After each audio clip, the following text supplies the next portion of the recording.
Bonjour, je m'appelle Kampa Sagda et je vais vous montrer comment on crée une interpolation de forme. J'ouvre un nouveau document et pour ce tuto, j'aurai besoin d'avoir deux calques sur le scénario. Le premier calque, photo. J'insère un nouveau calque. Je renomme le deuxième calque, je vais prendre le nom masque. Et je vais maintenant insérer une photo dans la bibliothèque. Donc je passe par Fichier, Importer, Importer dans la bibliothèque. Cette image-ci. Je déploie mon panneau pour avoir cette image. Je me positionne d'abord dans la première image du calque photo et j'insère la photo, l'occurrence donc dans le calque photo, et je centre horizontalement et verticalement. Et je ferme ce panneau. Je vais maintenant travailler sur le calque masque. Je vais d'abord verrouiller le calque photo pour ne pas avoir à modifier accidentellement ce calque.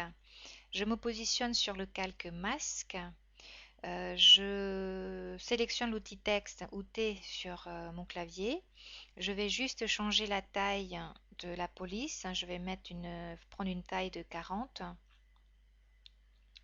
Pardon. Une taille qui fait 40 pixels. Je me positionne ici et je vais taper mon texte. Pendant cette période de travail, qu'est-ce que je vais prendre? Je vais prendre Vive les vacances. Ça va être joyeux ça. Et je vais sur le calque masque, je vais cliquer droit et je vais prendre la propriété masque. Et vous voyez que le calque photo se retrouve donc masqué. Je vais maintenant me positionner à l'image 40. Je clique dessus, je vais insérer une image clé, donc clic droit avec la souris, insérer une image clé ou F6.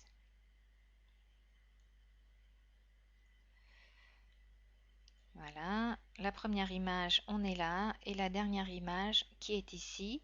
C'est normal qu'on ne puisse pas voir le fond, tout simplement parce qu'il faut qu'on prolonge l'image de notre photo en faisant soit insérer une image ou F5. Et voilà. On va, comme la première photo, c'est Vive les vacances, la deuxième euh, image clé est aussi Vive les vacances, on va donc modifier ce texte. On va modifier ce texte, comme c'est Vive les vacances et que cette photo est prise à la montagne, allez, on va tous à la montagne.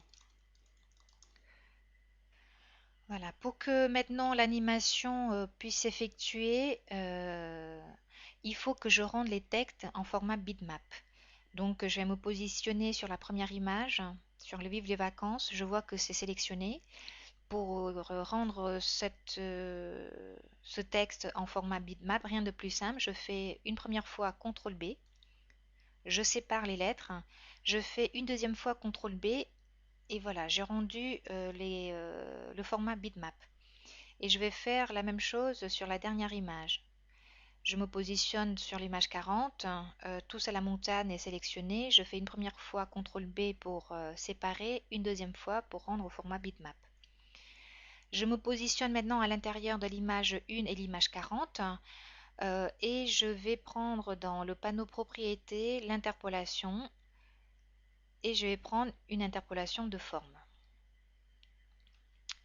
Alors on vous vérifie, vous voyez que ça se fait. CTRL Entrée pour tester l'animation. Voilà. Si vous voulez faire que l'animation s'arrête à la fin de Tous à la montagne, rien de plus simple. Vous insérez un calque, vous changez, vous mettez Action. Vous allez à la dernière image, vous faites F7, insérer une image, vous faites F9 pour ouvrir le panneau Action et vous tapez Stop. Avec une accolade ouvrante entrante, avec une parenthèse ouvrante et fermante suivie d'un point virgule, ou alors vous tapez échappe ST. Voilà, On teste l'animation, contrôle entrée, et normalement ça doit s'arrêter à Tous à la montagne. J'espère que ce tutoriel va vous servir pour votre futur projet et je vous remercie de l'avoir suivi.